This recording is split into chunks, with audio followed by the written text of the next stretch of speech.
కొంతమంది దైవజనుల యొక్క సహకారముతో చెన్నై పట్టణమును విడిచిపెట్టి విజయవాడ ప్రాంతంలో ఉన్న ఐపిసి అనే సంస్థలో జయోన్ బైబిల్ కాలేజీలో చేర్చబడ్డారు.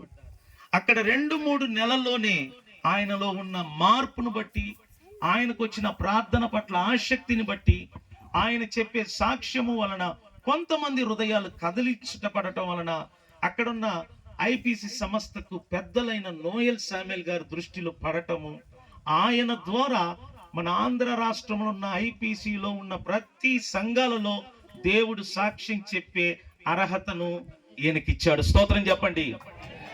ఆ విధంగా 1994 సంవత్సరం ఆయన ట్రైనింగ్ పూర్తి చేసుకున్న వెంటనే అక్కడ నుండి చనుబండ అనే ఒక చిన్న గ్రామానికి హాస్టల్ పని నిమిత్తం పంపించారండి.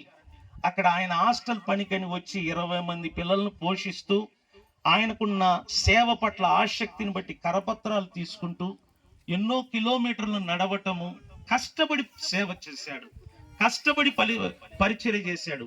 అది ఒక విగ్రహారాధన, ఎక్కువ మంది హిందువులు ఉన్న ప్రాంతము. అటువంటి ప్రాంతాలలో ఆయన ప్రారంభించిన ఆ పరిచర్య దేవుని కృప వలన నెమ్మదిగా హిందువులు, కోమట్లు, రెడ్డీసు, రకరకాలైన కులస్తులు యేసు ప్రభువులోనికి, ఆయన ప్రేమలోనికి రావటం జరిగింది. చూడండి ప్రియులరా, ఒకప్పుడు మా నాన్నగారంటే